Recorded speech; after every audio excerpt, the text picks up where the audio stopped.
Oi, pessoal! Aqui eu estou começando a terceira parte da série de vídeos sobre bolsas de estudo para estudar no exterior. Isto é o que nós vamos conversar hoje. Você foi aprovada para a bolsa! Parabéns! Muito bem! E agora, quais são os documentos que você precisa levar para o país aonde você vai? Quando você estiver se preparando para se mudar para o país aonde você vai estudar, eu sugiro que você leve estes documentos do Brasil. Primeiro, você tem que conseguir o visto, obviamente. Quase com certeza, o visto que você vai ter vai ser o visto de estudante, ou seja, de não imigrante. Por outro lado, existem países que têm opções de vistos de trabalho ou vistos que são um misto de trabalho com estudos. E alguns vistos são de imigração também. Nesses tipos de visto, você vai precisar de uma ficha criminal, ou seja, você precisa mostrar que não cometeu crimes no Brasil em toda a sua vida, ou que você já pagou pelos seus crimes, enfim, você precisa mostrar um documento da polícia mostrando que você tem a ficha limpa, tá? Você pode procurar isso facilmente pela internet. Também recomendo que você leve a sua cartela de vacinação, porque existem universidades que exigem essa cartela. E eu não estou falando só pelo Covid, mas mesmo antes do Covid, muitas universidades exigiam que eu mostrasse essa cartela. E, inclusive, que eu a tivesse traduzida. Obviamente, você vai precisar levar os seus diplomas também, os seus diplomas mais recentes, especialmente o de graduação, se no seu caso você estiver indo para pós-graduação. Outro documento essencial para você levar é o histórico escolar, que em inglês é transcript. Este documento vai ter a lista de todas as aulas que você tomou, com as notas que você tirou e o resultado delas. Por exemplo, se você tomou uma aula e desistiu dela, vai estar escrito aqui. Se você tomou uma aula e bombou, também vai estar escrito aqui. E assim por diante, né? Também ao lado do nome de cada aula vai ter a carga horária ou os créditos dessa aula. Não necessariamente os créditos do Brasil vão ser equivalentes aos créditos da universidade aonde você vai. Por exemplo, nos Estados Unidos, o padrão de notas se chama GPA, Grade Point Average. E você vai ter que converter os créditos do Brasil ou da sua universidade anterior, aonde seja, para o GPA. Na Europa, existe um padrão de notas que é comum entre todos os países da União Europeia, que se chama ECTS, European Credit Transfer System. Então, dependendo do número de créditos de um ECTS, você vai saber se essa nota é equivalente nos Estados Unidos a um curso de 2 anos, 3 anos, 4 anos, 5 anos, se vale como bacharel, se vale como mestrado e assim por diante, tá? Então, você precisa saber a equivalência entre as notas da sua universidade e as notas da universidade aonde você vai. Se você fez um curso no Brasil de menos de 4 anos de graduação, e se for um curso completamente online, é muito possível que não conte como graduação em outros países, tá? Então, você tem que ter em mente que você precisa fazer essa conversão da carga horária ou dos créditos do Brasil para o outro país. O conteúdo programático, que em inglês é syllabus, é um documento entregue pelo professor para cada aula que o professor dá. Então, aqui nós temos um exemplo de um conteúdo programático que eu fiz para os meus alunos quando eu era professora da Universidade de Colorado. Então, você pode ver aqui que neste documento eu tenho o nome da universidade, eu tenho o nome do curso, eu tenho o meu contato, a hora em que, o dia e a hora da minha aula, eu tenho um resumo, o assunto que é a minha aula. Isso não fui eu que criei, geralmente é o departamento que diz ao professor qual é o assunto da aula, né? Tenho também uma lista de atividades para cada dia de aula. Então, eu coloco a data da aula, todas as datas das aulas, e em cada dia eu digo, neste dia as leituras são essas, eu vou passar esse vídeo, eu vou fazer uma apresentação, ou os meus alunos vão fazer uma apresentação, eu vou chamar o convidado, fulano, e assim por diante, né? Então, é um documento detalhado que também serve como quase um contrato entre a professora e os seus alunos. Cada aula que você tomou tem que ter um conteúdo programático com a sua bibliografia. Você também provavelmente vai ter que levar o projeto pedagógico ou organização curricular do curso no qual você se graduou, seja de graduação, especialização, mestrado ou doutorado. Em inglês, isso se chama handbook. Você pode ver aqui uma imagem da primeira página da capa do meu handbook, do meu doutorado nos Estados Unidos. Ele é emitido todos os anos pelo departamento do curso.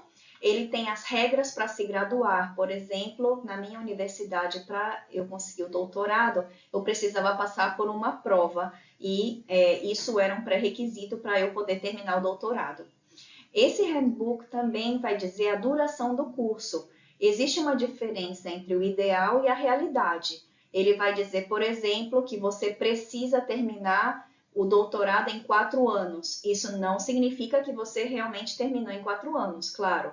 Então, se você, por exemplo, fez a sua graduação no Brasil em 7 anos, isso não significa que eles vão contar os 7 anos, porque o curso pode ser de 3 anos e você demorou e por isso ficou lá 7 anos, entendeu? Então, o que importa é o ideal e não a realidade.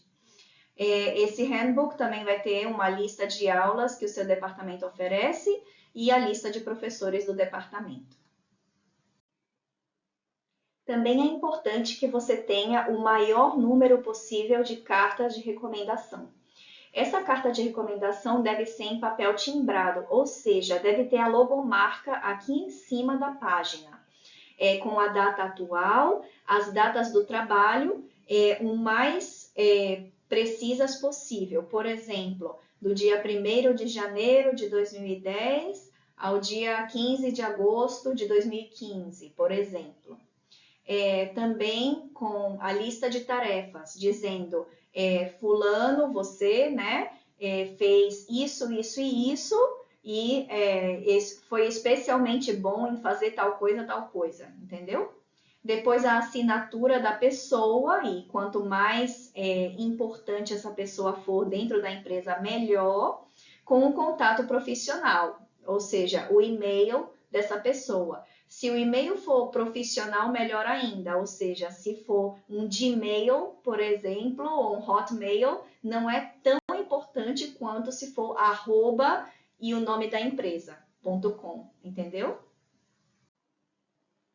Mesmo que você não esteja pensando em voltar para o Brasil depois de estudar no exterior, eu recomendo que você faça a revalidação do seu diploma estrangeiro no Brasil, por via das dúvidas, né? Você nunca sabe o futuro, é muito importante você ter um plano B, um plano C, pode ser que aconteça uma crise no país aonde você vai e você tenha que voltar para o Brasil, nunca se sabe. Então, informe-se de quais documentos são necessários e prepare-os e leve-os para o país aonde você vai morar, tá? No Brasil, cada universidade tem uma lista diferente de documentos que eles vão exigir para reconhecer ou revalidar o seu diploma. Lembre-se de que reconhecimento de diploma estrangeiro é diferente de revalidação. Eu recomendo que você procure na internet a diferença em termos legais. Você vai encontrar informação sobre reconhecimento e revalidação no website do Ministério da Educação e na plataforma Carolina Bori. Então, você pode conseguir a revalidação em qualquer universidade federal do Brasil, né? Ou existem também algumas poucas universidades privadas que fazem esse tipo de documento. É um processo árduo, caro e que dura muito tempo. Para mim, foram 2 anos de processo para conseguir o reconhecimento do meu diploma de mestrado do Japão e depois mais 2 anos para o reconhecimento do meu diploma de doutorado dos Estados Unidos. Bem, agora eu vou te dizer alguns exemplos de documentos que algumas universidades do Brasil exigem para fazer o reconhecimento ou revalidação do diploma. A ata de defesa. A ata de defesa é um documento dizendo que você defendeu a sua tese ou dissertação e passou. Vai ter as assinaturas dos professores da banca no final do documento e todos os professores que assinam têm que ser doutores. Se algum deles for só mestre, não serve, tá? Tem que ser doutores.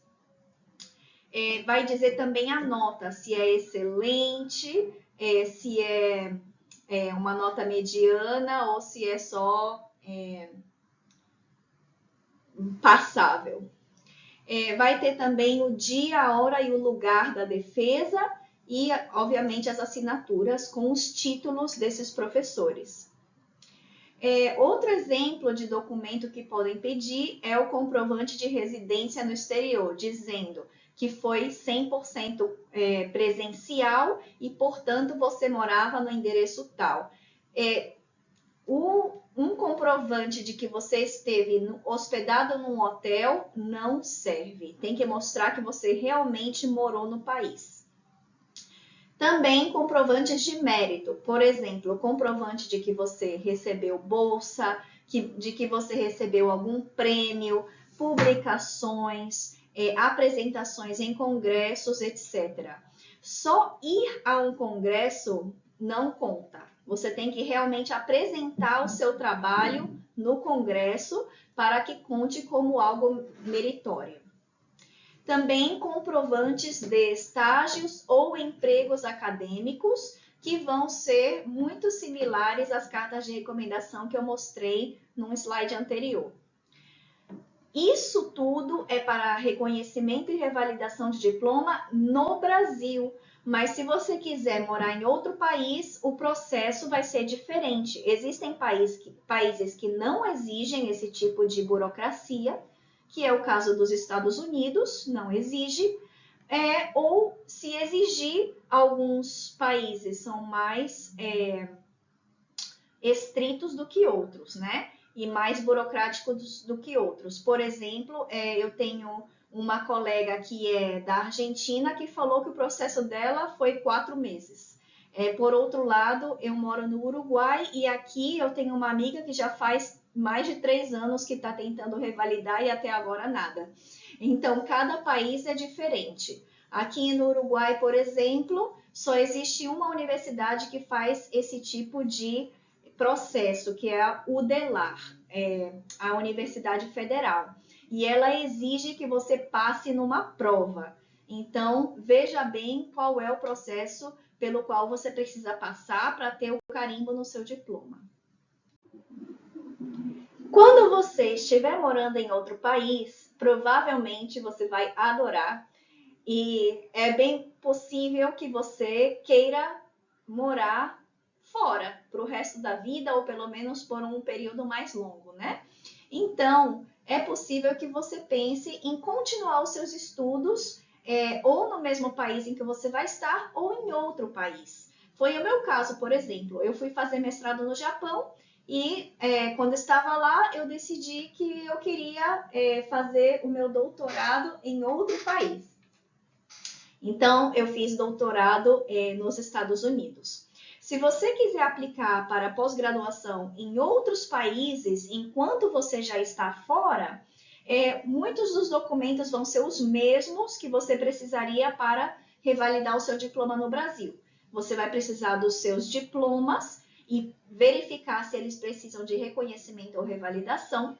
Vai precisar do seu histórico escolar, ou seja, transcript, do seu conteúdo programático, ou seja, syllabus, do seu handbook e cartas de recomendação. Essas cartas de recomendação podem ser no formato impresso, ou seja, com a assinatura à mão, a caneta, ou podem ser online. Está cada vez mais comum a carta de recomendação online. Por exemplo, se você quiser aplicar para uma universidade nos Estados Unidos, provavelmente eles vão pedir que o professor que vai escrever a carta para você, escreva a carta e envie diretamente para eles, ou através do e-mail, ou através do website da universidade. Um exemplo de documento que a universidade para a qual você quer aplicar possa pedir no doutorado em Direito na Universidade de Harvard, eles pedem uma proposta de pesquisa, Research Proposal, em que você vai dizer qual é a pesquisa que você quer fazer. Outro documento que eles pedem na Universidade de Harvard é a afirmação pessoal, Personal Statement, que é uma carta em que você vai falar de você mesmo. Eles vão procurar por uma pessoa que seja fora do comum, que seja extraordinária. Então, esses documentos precisam se destacar em relação à concorrência. Atenção! Deixar preparados esses documentos pode custar dinheiro.